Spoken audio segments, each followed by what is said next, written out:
Terpilih Republik Indonesia periode 2024-2029.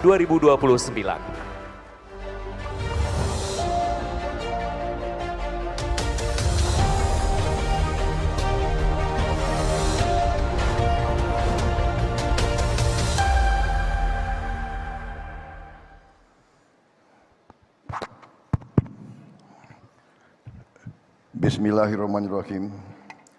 Assalamualaikum warahmatullahi wabarakatuh. Selamat sore, salam sejahtera bagi kita sekalian. Shalom, Om Swastiastu, Namo Buddhaya, salam kebajikan, Rahayu.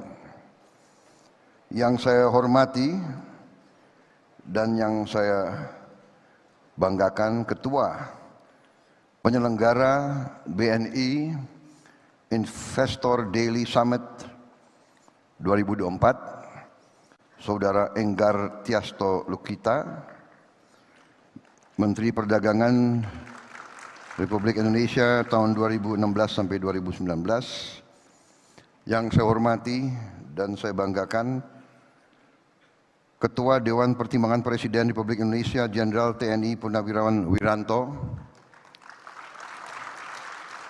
Wakil Ketua Majelis Permusyawaratan Rakyat Bapak Edi Suparno, Wakil Ketua BPK Bapak Hendra Susanto, beserta anggota BPK, anggota 1 BPK Bapak Nyoman Adi yang saya hormati, Menteri BUMN Bapak Erick Thohir yang saya hormati. Sebetulnya lebih muda dari saya, jadi nggak usah Bapak, Dimas atau apa itu. Menteri Hukum dan HAM Saudara Supratman Andi Aktas, Menteri ATR BPN Saudara Agus Harimurti Yudhoyono,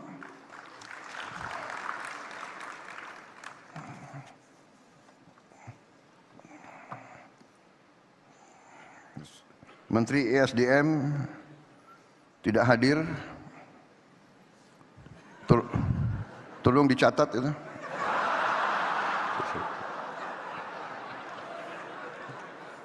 Menteri Investasi Saudara Rosan Roslani tidak hadir. Catat lagi tuh. Gimana tim sukses nggak hadir ini?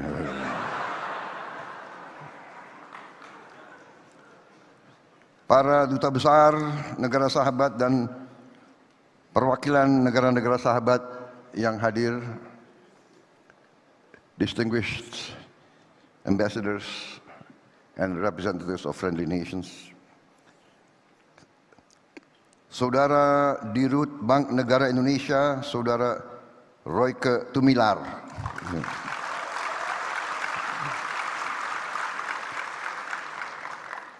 seluruh hadirin peserta BNI Investor Daily Summit 2024 yang saya hormati dan saya banggakan.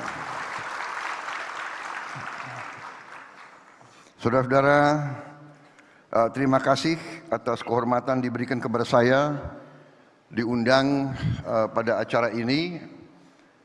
Ini kehormatan, walaupun undangan kemarin diberikan kepada saya oleh Pak Enggar secara mendadak. Baru tadi malam saya diundang. Tapi bukan salah beliau, biasa dalam kondisi sekarang agak sibuk sehingga mungkin undangan tertulis, saking banyaknya undangan mungkin tidak saya perhatikan. Tapi untung takdir menghendaki saya hadir. Saya kebetulan ketemu beliau di restoran. Kemudian beliau ingatkan, besok hadir enggak? Ada acara apa? Ya kan? BNI Investor apa? BNI. Waduh, berat kalau saya enggak hadir acara BNI. Gitu. Ya kan? Ngeri saya, kualat, ya kan? Malam-malam saya dibangunin nanti katanya kan. Jadi BNI memang ada sedikit bukan sedikit, tapi ada hubungan emosional dengan keluarga saya karena itu adalah kebanggaan keluarga kami, karena Pak Margono lah yang menerima perintah dari Bung Karno untuk membuka bank milik rakyat Indonesia yang pertama, yaitu BNI.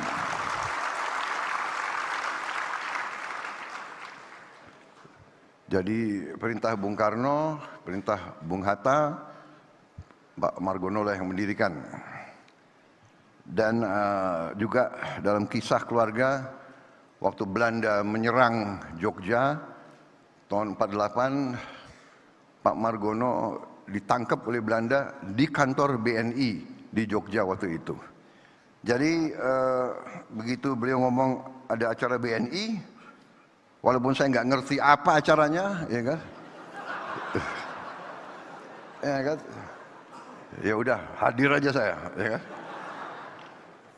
Dan sebagaimana saya bisa antisipasi,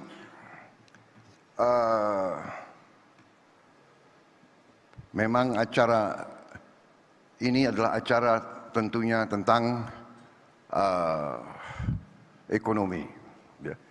BNI dengan mitra-mitranya, para investor, para pelaku ekonomi, apalagi ada Pak Enggar di situ, ya, sehingga saya diminta sedikit memberi pemikiran atau visi saya ke depan. Sebetulnya visi saya ke depan ini sudah sangat sering disebarluaskan, sudah ada buku, sudah ada program, sudah tertulis, sudah disebarkan di mana-mana.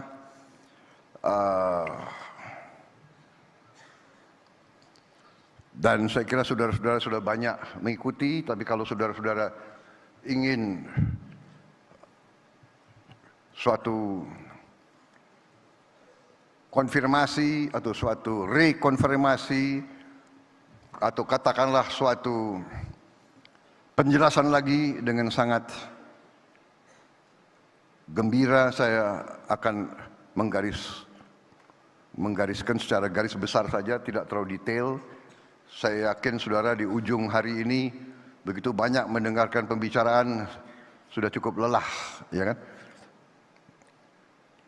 Kita mengerti bahwa pelajaran psikologi, orang mendengarkan itu sebetulnya cukup berat. Kemampuan orang menerima keterangan itu katanya terbatas. Span of attention kurang lebih 40 menit. Kemudian daya serap manusia untuk menerima keterangan baru maksimal 7-8. Karena itu saya batasi pembicaraan saya, ya. Saya harap tidak terlalu lama. Tapi saya mohon izin saya minum kopi dulu. Saya bisa jadi brand ambassador kopi Indonesia. Ya.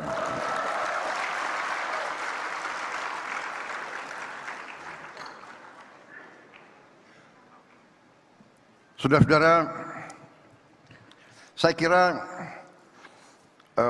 apa yang terjadi sekarang ini saya rasakan dan saya kira dirasakan oleh banyak pihak adalah suatu transisi yang bisa dikatakan transisi sangat lancar, sangat mudah. Saya sebagai presiden terpilih merasa bahwa saya adalah bagian dari tim Pak Joko Widodo. Saya memimpin koalisi. Koalisi itu kita bahkan menamakan koalisi itu Koalisi Indonesia Maju. Dan koalisi itu terdiri dari partai-partai yang memang ikut serta dalam timnya Pak Jokowi. Walaupun saya gabung sama Pak Jokowi baru bagian kedua. Jadi kalau dalam sepak bola saya masuk lapangan itu baru babak kedua, second half. Jadi biasanya second half masuk di saat-saat kritis begitu. Ya.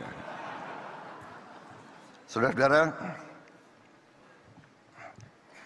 dengan demikian, ya kan, saya tidak akan banyak ulangi bahwa saya pernah rival, tapi saya bergabung, ternyata nilai-nilai kita sama. Dan sekarang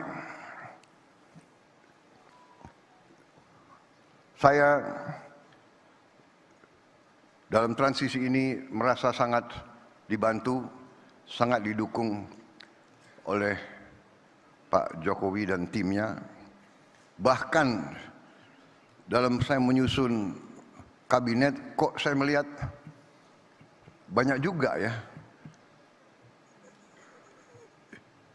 menteri-menteri yang akan datang, ya banyak juga yang berada di kabinet yang sekarang begitu. Bukan apa-apa, tetapi saya lihat adalah begini. Pada ujungnya, setiap penerima mandat dari rakyat memikul tugas dan tanggung jawab yang tidak ringan. Dan karena itu, sama kalau kita mau menyusun dan memilih tim sepak bola, tim nasional sepak bola, yang dicari adalah pemain-pemain yang terbaik.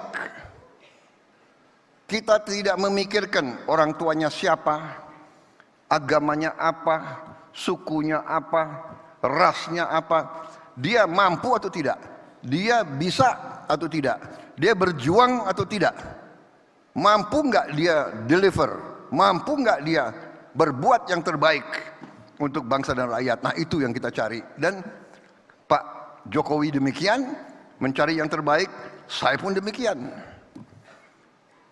Dan kalau kebetulan orangnya masih bagus, pasti kita akan minta untuk ikut lagi. Dan saudara-saudara, untuk masuk ke pemerintahan di Indonesia itu menuntut pengorbanan. Karena itu saya kira satu, transisi baik. Kedua, kita dalam rangka pembangunan suatu bangsa, kita sadar bahwa pembangunan suatu bangsa, transformasi suatu bangsa dari bangsa katakanlah tingkat menengah, dari bangsa yang keluar dari penjajahan, keluar dari 20 tahun perang terus-menerus, RMS, DITII, Angkatan Perang Ratu Adil, peristiwa-peristiwa, PRRI, Permesa, terus-menerus. Tanpa henti dari 45 sampai 65, sampai 68, sampai 69. Separatis di sini, separatis. Kita sekarang adalah negara yang masih utuh, negara dengan ekonomi ke-16 di dunia, negara dengan tingkat inflasi salah satu yang terendah di dunia, negara dengan pertumbuhan yang masih cukup baik dibandingkan dengan negara-negara lain, suatu negara yang keluar dari krisis COVID, salah satu yang tercepat dan dinilai salah satu yang terbaik keluarnya dari peristiwa COVID. Kita sering kurang bersyukur kurang terima kasih, kurang menghargai apa yang kita capai sendiri. Ini kita harus koreksi diri kita sendiri. Kalau kita lihat negara-negara lain,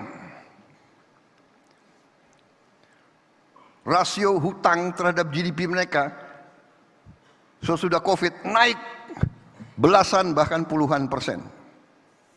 Negara-negara hebat seperti Perancis, debt to GDP ratio-nya loncat. Sekarang berada di 110%. Nggak tahu kapan mereka akan bayar hutang mereka itu.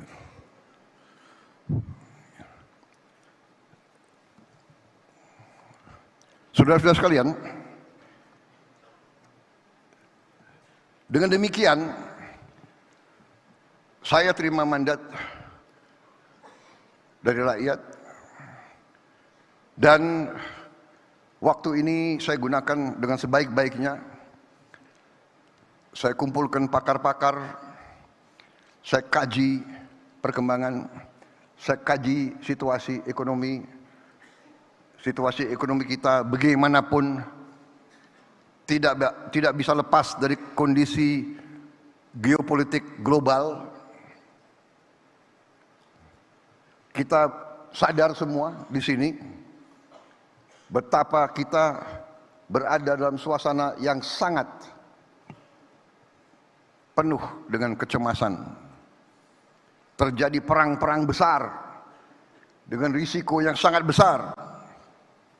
Di Eropa, perang Ukraina, di Timur Tengah, perang di Gaza, meluas ke Lebanon, mungkin meluas lagi ke Iran.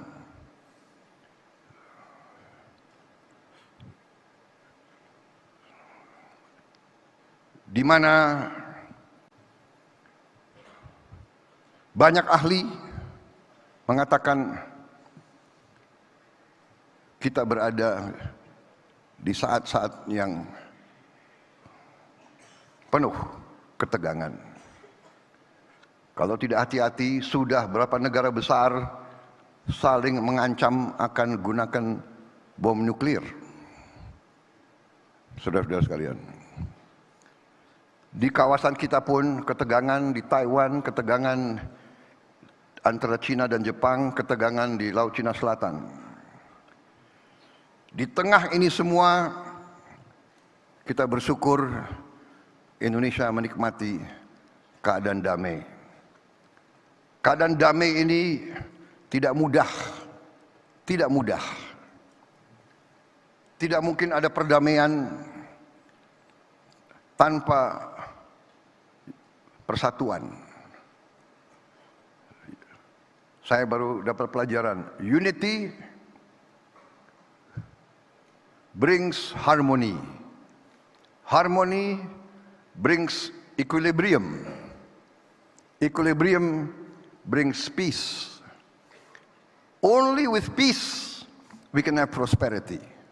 Ini pelajaran dari sejarah. Kemakmuran hanya bisa datang dengan perdamaian, peace.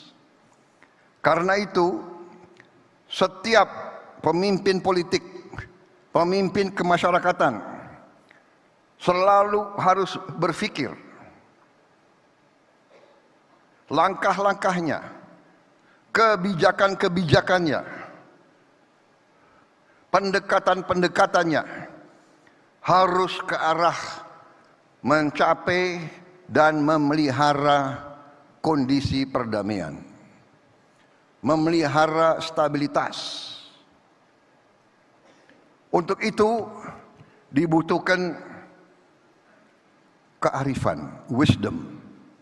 Untuk itu dibutuhkan semangat, kebersamaan. Untuk itu perlu semangat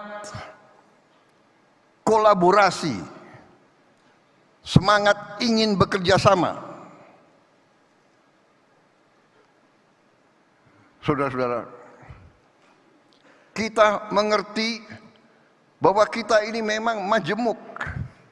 Kita ditakdirkan sudah ratusan tahun Kita ini majemuk, berbeda-beda suku, agama, ras, kelompok etnis, ratusan bahasa daerah. Tapi kita bisa hidup rukun. Dan untuk itu kepemimpinan masyarakat di setiap level sampai ke tingkat nasional, kepemimpinan itu harus kepemimpinan yang bisa membawa dan memelihara kerukunan.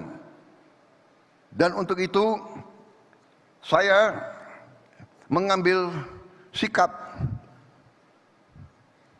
ingin menjunjung tinggi persatuan, ingin merangkul semua kekuatan, ingin membentuk suatu kolaborasi, suatu kerukunan.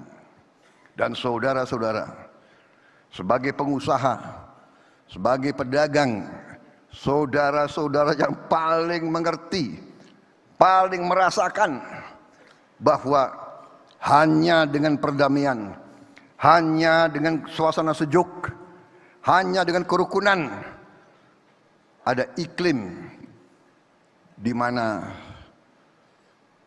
berdagang, berusaha, berwira swasta akan berkembang dengan baik. Tidak ada orang ke pasar kalau terjadi kerusuhan. Tanyalah ke rakyat di Gaza, tanya ke rakyat di Lebanon, bagaimana? Bisa enggak mereka hidup dengan tenang? Bisa enggak mereka berdagang kalau semua gedung mereka dibom, dihancurkan? Karena itu saudara-saudara, saya selalu ingin menjalin dialog. Saya selalu ingin mengajak kerjasama. Bagi saya,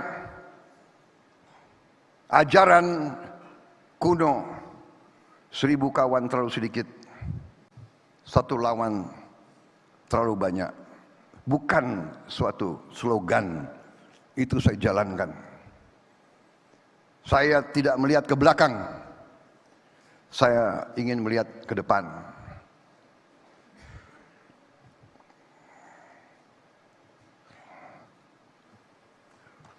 Bagi saya pertandingan adalah pertandingan. Persaingan adalah persaingan. Ibarat kita di Olimpiade bertanding judo, keras, banting, kunci. Begitu selesai, ada yang dinyatakan menang, yang kalah hormat, memberi tangan, bersahabat lagi. Saudara-saudara sekalian, ini jangan hanya di lapangan olahraga, saudara-saudara. Ini harus di lapangan sehari-hari. Ini harus menjadi budaya politik kita. Bersaing, berbeda, bertanding. Begitu selesai, bekerja sama untuk rakyat Indonesia.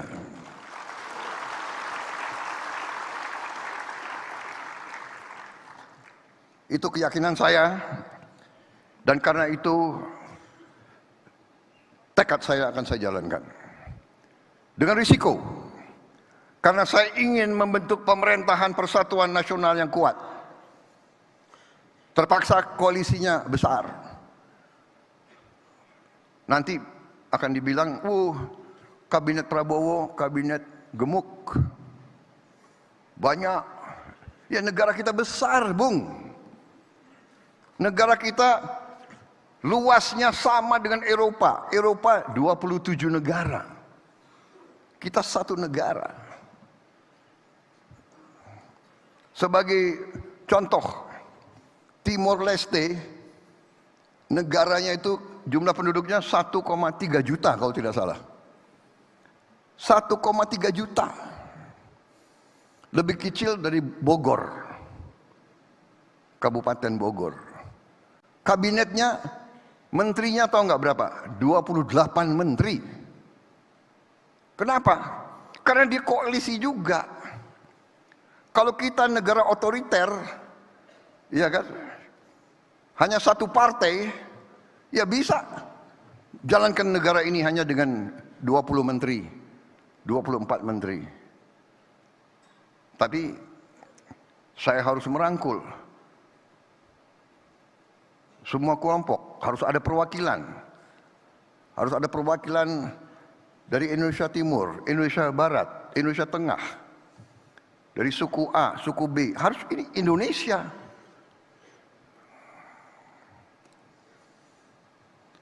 Dan memang pekerjaan kita berat.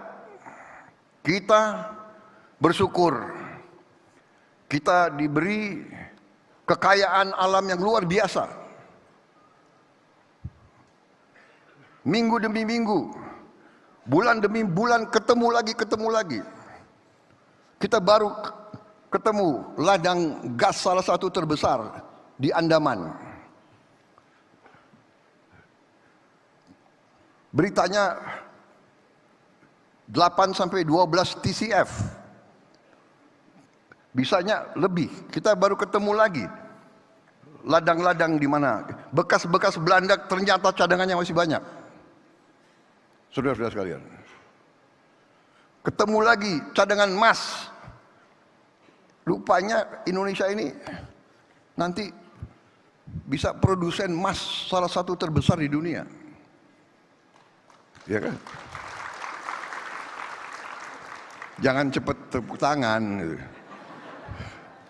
Emasnya masih di bawah tanah, kita harus gali. Enggak, maksud saya kita, tapi, nah, dengan segala kelebihan kita menghadapi tantangan yang sangat besar. Ya kan? Pertumbuhan bagus, 5% selama sekian tahun berturut-turut, tapi kita harus akui pemerataannya harus kita tingkatkan. Saudara-saudara sekalian, kita harus berani koreksi sistem kita. Kita harus bertanya. Kita harus bertanya bagaimana caranya kekayaan bangsa Indonesia harus bisa dinikmati oleh seluruh rakyat Indonesia.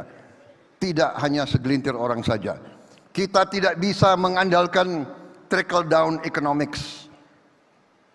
Terlalu lambat.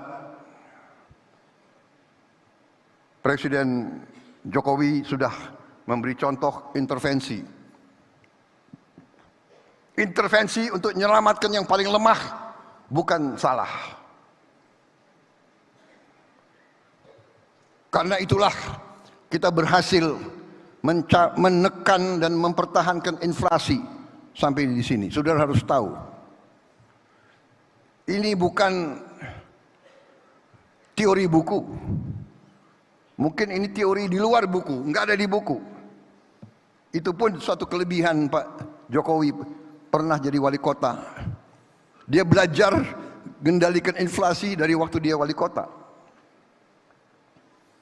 Sekarang Menteri Dalam Negeri mimpin rapat tiap minggu masalah inflasi.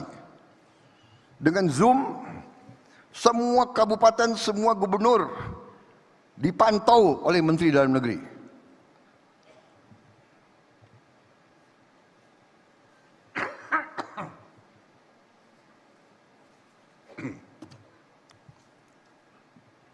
Mungkin satu-satunya negara di dunia, Menteri Dalam Negeri rapat tiap minggu dengan bupati, wali kota, gubernur, mengecek harga sembako.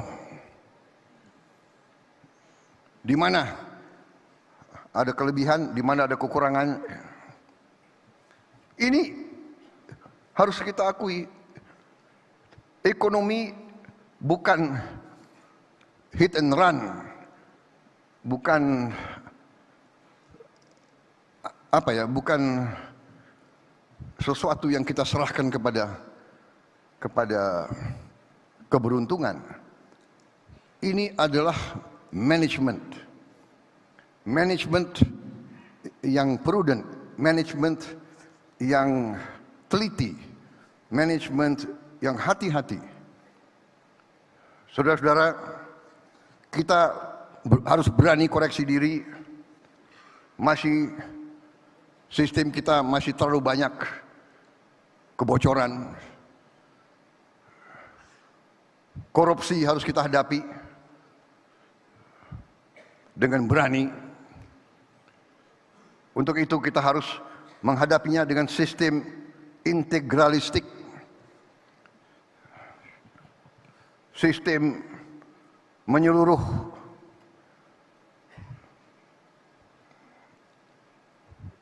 Kita harus berani akui kesulitan. Jangan lari dari kesulitan.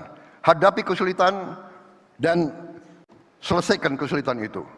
Cari otak-otak terbaik bangsa ini. The best brains and the best heart of our country. Otak terbaik dan hati terbaik. Otak hebat, hati busuk, berbahaya. Itu korupsinya lebih pintar lagi gitu. The best brains, the best heart. Kita perbaiki. Yang kurang kita perbaiki. Kita perbaiki bangsa ini dengan solusi yang kita cari. Kebijakan yang kita cari. Ada stunting, ada kelaparan, apa tindakan kita? Tidak usah lagi apa itu FGD apa itu? Fokus apa? Focus group discussion. It's too late. We don't need to discuss. Look for solution. Carry out the solution.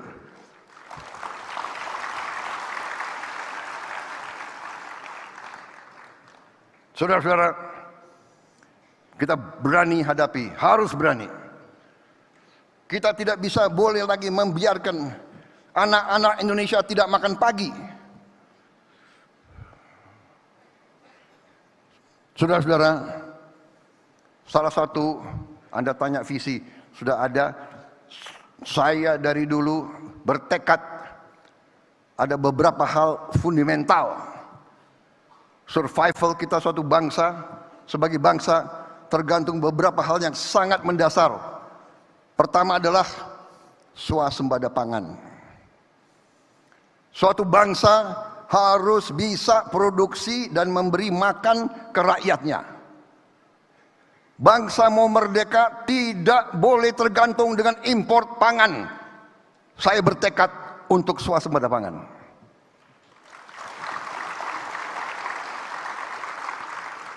Saya yakin saya benar. Sejarah membuktikan bahwa sikap saya benar. Dari sejak awal saya ingatkan, kalau kita tergantung import, kalau terjadi krisis, bagaimana? Ternyata terjadi krisis COVID. Negara-negara eksportir pangan hentikan ekspornya. India, Vietnam, Thailand, Kamboja. Saudara-saudara, tidak ada pilihan. Kita harus swasembada pangan, dan saya yakin dan percaya kita akan swasembada pangan paling lambat 4 tahun setelah saya menerima mandat 20 Oktober.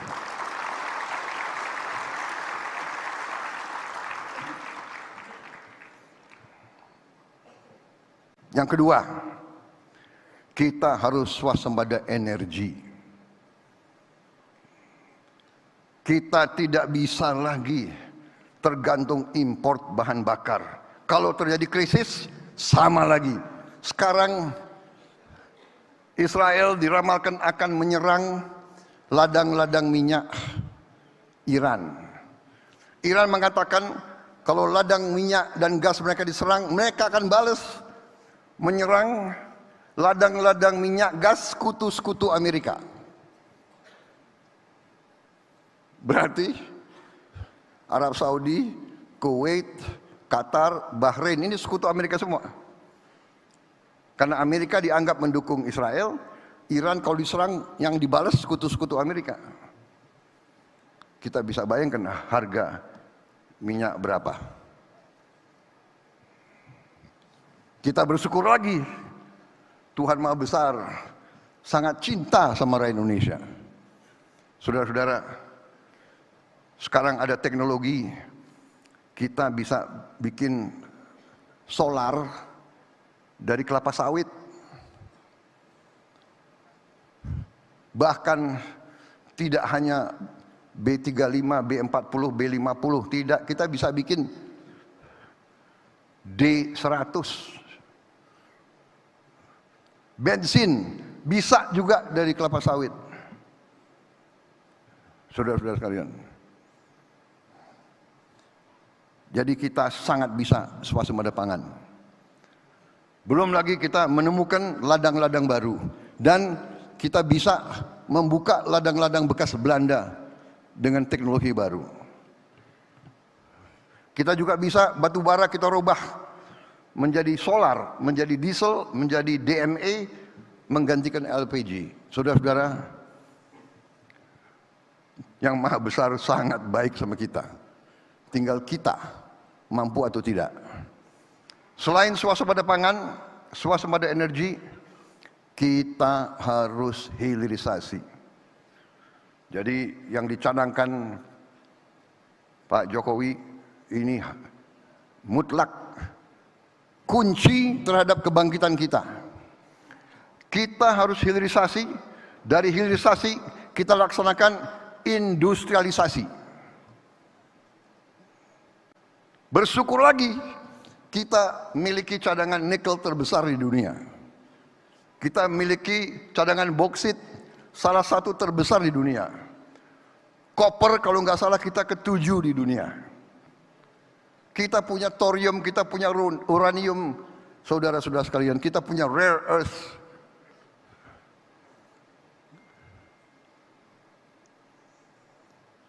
Ada pihak-pihak yang selalu entah pesimistis atau memang sengaja tidak suka kalau Indonesia bangkit. Ya. Jadi saudara-saudara, dari itu semua, swasembada pangan, swasembada energi, hilirisasi, salah satu tugas di depan kita adalah menyelamatkan anak-anak kita. Kita akan beri makan bergizi kepada semua anak-anak kita dan ibu-ibu yang sedang hamil. Dan ini sudah kita pelajari, sudah siap, akan kita lancarkan, dan sekarang sudah ratusan uji coba, sudah ratusan titik uji coba. Dan alhamdulillah uji cobanya sebagian besar sukses. Dan alhamdulillah sekarang inisiatif, ada perusahaan saya akan beri di daerah saya akan beri ke karyawan saya akan beri anak-anak karyawan saya. Ada kepala daerah, saya akan pakai APBD untuk sebagian. Silakan. Mari kita masing-masing berbuat untuk menyelamatkan masa depan anak-anak kita. Jadi saudara-saudara, kalau saya rangkum, produksi pangan, produksi energi, hilirisasi. Hilirisasi untuk nilai tambah, hilirisasi untuk lapangan kerja, hilirisasi untuk menyelamatkan devisa kita.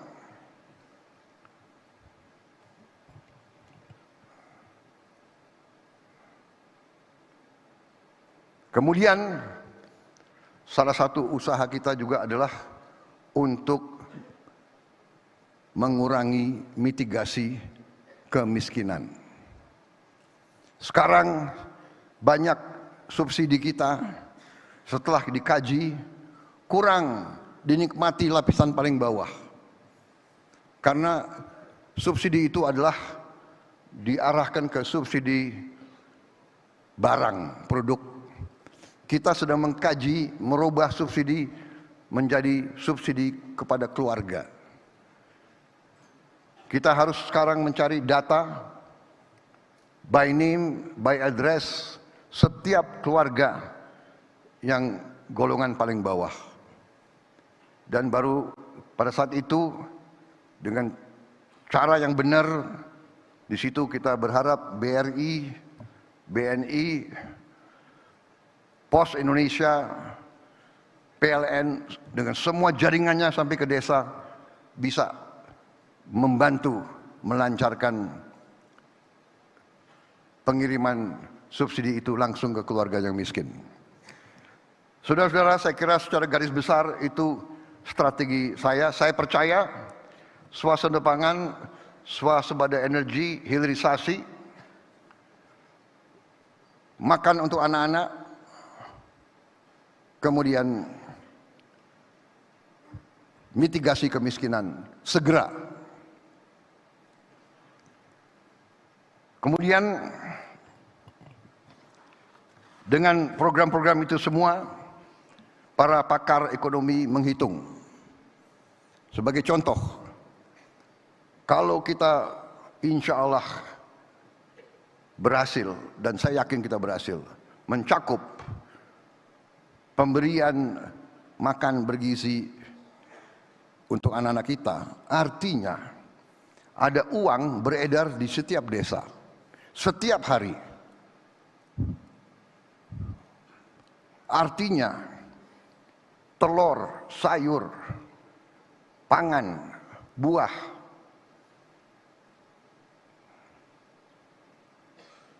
ada pasar terjamin. Istilah perdagangannya apa? Pasar yang terjamin, ya. Gimana istilah bisnisnya apa itu? Market, captive market. Captive market, semua produksi di desa kecamatan akan terserap. Kemarin kita dengar di Kabupaten A kelebihan telur. Kita dengar panen di Jawa Barat, mangga yang terbagus tidak bisa dijual karena nggak ada kendaraan mengangkatnya dari desa itu. Di satu desa, di satu kabupaten, cabai harganya tak terkendali. Di satu desa, cabai tidak bisa terbeli. Dan sebagainya, dan sebagainya. Sekarang kita sangat optimis bahwa apa yang dihasilkan semua petani kita di seluruh kecamatan sudah ada captive market, sudah ada pasarnya, terjamin. Mereka tahu produksi telur mereka akan dibeli, mereka tahu timun mereka akan dibeli, tomat mereka akan dibeli, cabai mereka akan dibeli, sayur mereka akan dibeli, ikan lelenya akan dibeli, ikan nilanya akan dibeli. Saudara-saudara, jadi saya memang sering diejek, ya kan, Prabowo apa ini 8% pertumbuhan, ya kan, kita dinyinyir, ya nggak apa-apa. Saudara-saudara, saya belajar dari Bung Karno, proklamator. Beliau pernah mengatakan, gantungkanlah cita-citamu setinggi langit. Kalau kau tidak sampai langit, minimal kau jatuh di antara bintang-bintang. Saudara-saudara, saya canangkan 8%. Kalau nggak sampai 8%, ya 7,5. Kalau nggak sampai 7,5, ya 7. Ya kan? Kalau kita puas, kita canangkan 6%, nanti 5,3 ya sudahlah, ya kan? Saudara-saudara, dari sejak muda saya pinginnya jadi jenderal, bukan kolonel. Jenderal, cita-cita saya. Tapi tidak duduk di bawah pohon, saya minta bintang jatuh ke saya, enggak. Saya bekerja. Saya ingin jadi bintang 4. Ya lumayan dapat bintang 3. Ya kan? Ujungnya dapat bintang 4 juga dari Pak Jokowi. Gitu. Jadi saudara-saudara yang muda-muda tak akan lari. Ya. Tidak akan lari. Kalau cita-citamu benar, kau bekerja keras, insya Allah. Never give up. Never surrender. Saya ajarkan kepada saudara. Jatuh, bangun lagi. Jatuh lagi, bangun lagi. Emangnya ada yang kasihan lu jatuh? Bangkit lagi. Jadi siapa tahu nanti tidak 8%. Kalau 9% gimana? Lu nggak percaya kan? Bener nggak? Tunggu tanggal mainnya.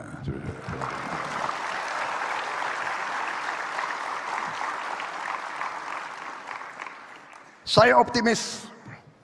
Semakin saya belajar, semakin saya dikaji, saya optimis. Saya ingat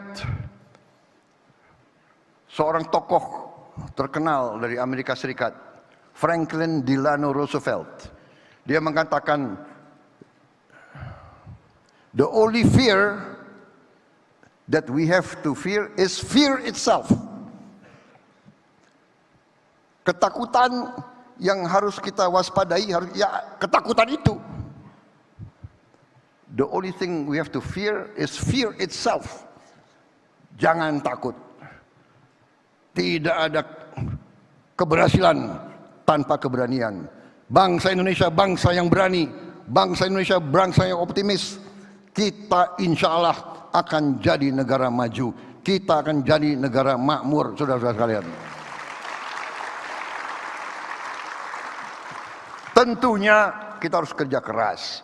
Kita harus benahi organisasi kita. Benahi sistem pendidikan kita. Merit system. Kita benahi hukum kita, peradilan kita. Salah satu kelemahan kita adalah sistem peradilan kita. Benar, para hakim kita perbaiki kualitas hidupnya.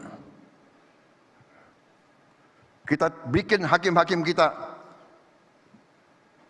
kuat, tegar. Kita beri kepastian siapapun bahwa sistem hukum Indonesia akan jadi bagus. Kita dapat kepastian hukum untuk seluruh rakyat kita. Para investor akan tenang kalau ada kepastian hukum. Ya. Saya kira saudara-saudara sekalian, secara garis besar itu yang ingin saya sampaikan. Kekayaan kita banyak, aset-aset negara besar. Sudah saya hitung, kalau kita konsolidasikan semua kekayaan kita dalam manajemen yang baik, mungkin kaget, jangankan orang lain, kita juga kaget betapa kayanya kita. Kuncinya kita harus menjaga kekayaan kita. Kita harus mengurus kekayaan kita. Kita harus dengan prudent, dengan arif. Makanya BUMN, bank-bank, ingat BNI, Bank Perjuangan, semua himbara, uang yang saudara kelola adalah uang rakyat Indonesia. Setiap sen, setiap kredit harus dipertanggungjawabkan.